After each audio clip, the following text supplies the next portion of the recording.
সাধারণকালের ত্রয়োবিংশ সপ্তাহ শনিবার মহাচার্য যোহন ক্রিসোস্তম কনস্ট্যান্টিনোপলের মহাধর্মপাল ক্রিসোস্তম অর্থাৎ স্বর্ণবাক নামে প্রসিদ্ধ হন তাঁর অতুলনীয় বাগ্মিতার জন্যে।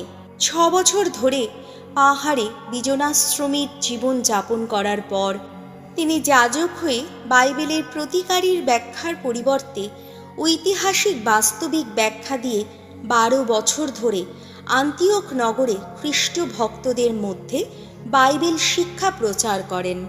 মহাধর্মপাল হবার পরে তিনি উচ্চপদস্থ ধনী রাজকর্মচারীদের ভোগ বিলাসিতার বিরুদ্ধে সোচ্চার হয়ে ওঠেন। প্রথম পাঠ শিষ্য তিমথির কাছে প্রেরিত দূত পলের প্রথম পত্র, 1 অধ্যায়, পদ সংখ্যা 15 থেকে 17। খ্রিস্ট যিশু এই জগতে এসেছেন পাপীদের পরিত্রাণ করতে। স্নেহের তিমথি, এই কথা নিশ্চিত এবং সম্পূর্ণ গ্রহণযোগ্য যে খ্রিস্ট যিশু এই জগতে এসেছিলেন পাপীদের পরিত্রাণ করতে, আর তাদের মধ্যে আমিই তো সবচেয়ে বড় পাপী। কিন্তু তবুও আমি এই জন্যেই কৃপা লাভ করেছি যাতে সবচেয়ে বড় পাপী এই যে আমি, খ্রিস্ট যিশু যেন সেই আমারই মধ্য দিয়ে তাঁর সহিষ্ণুতার পূর্ণ রূপটি প্রকাশ করতে পারেন এবং যারা পরে তাঁর প্রতি বিশ্বাসী হয়ে শাশ্বত জীবনের পথে এগিয়ে যেতে চাইবে, এই আমি যেন তাদের কাছে একটি দৃষ্টান্ত হয়ে থাকতে পারি, যিনি চিরকালের সেই রাজা, অবিনশ্বর দৃশ্যাতীত একমাত্র ঈশ্বর, যিনি কীর্তিত হোক তার সম্মান ও মহিমা চিরদিন চিরকাল। আহা, তাই হোক। প্রভুর বাণী, শাম সঙ্গীত, ধুয়ো। বন্দিত হোক প্রভুর নাম, মন্দ্রিত হোক যুগে যুগান্তরে।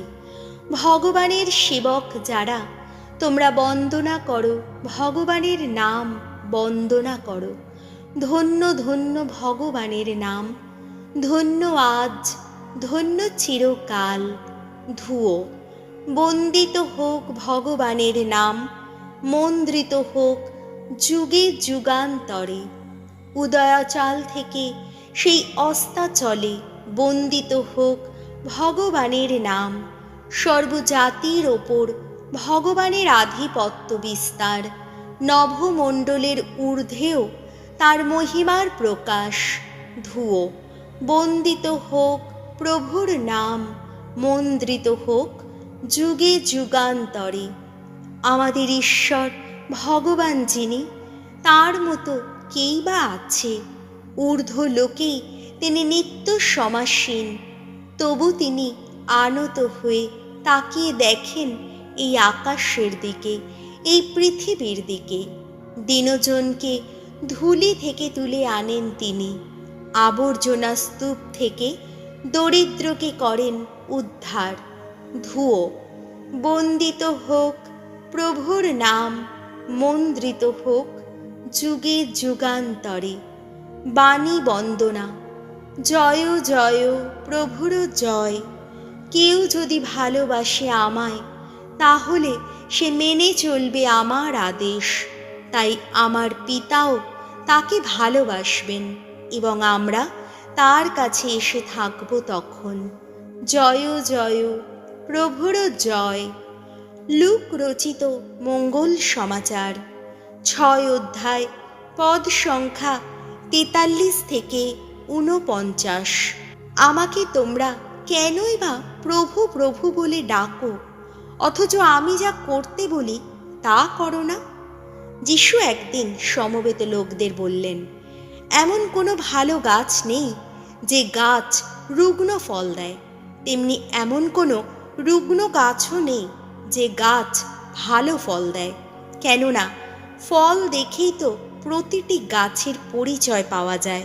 লোকে তো কাঁটা গাছ থেকে আঞ্জির ফল পারে না, কিংবা শিয়াল কুল থেকে আঙুরও তোলে না। ভালো লোক তার অন্তরে সঞ্চিত ভালোর ভাণ্ডার থেকে যত ভালো কিছুই তো বের করে আনে, তেমনি খারাপ লোক তার খারাপের ভাণ্ডার থেকে যত খারাপ কিছুই তো বের করে আনে। কেননা মানুষের অন্তর যা দিয়ে ভরা থাকে, মানুষের মুখ তেমন কথাই বলে। আমাকে তোমরা কেনই বা প্রভু প্রভু বলে ডাকো, অথচ আমি যা করতে বলি তা কিন্তু করো না।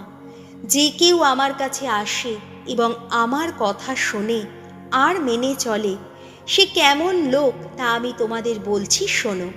সে তেমন লোকেরই মতো যে বাড়ি তৈরি করতে গিয়ে গভীর করে মাটি খুঁড়ে নিল আর বাড়ির ভিত গেঁথে রাখলো পাথরেরই ওপর। পরে যখন বান এলো তখন জলস্রোত এসে সেই বাড়ির গায়ে আছড়ে পড়ল, কিন্তু তবুও তাকে টলাতে পারল না, কেননা বাড়িটা ছিল শক্ত করে তৈরি। কিন্তু যে আমার কথা শুনেও তা মেনে চলে না, সে তেমন লোকেরই মতো যে নিজের বাড়ি তৈরি করেছিল বিনা ভিতেই মাটির ওপর। বাড়িটার গায়ে জলস্রোত আছড়ে পড়ার সঙ্গে সঙ্গেই তা মাটিতে ধসে পড়ল। উফ, কি সাংঘাতিক সেই বাড়িটার ধ্বংস হয়ে যাওয়া। প্রভু যীশু খ্রিস্টের মঙ্গল সমাচার।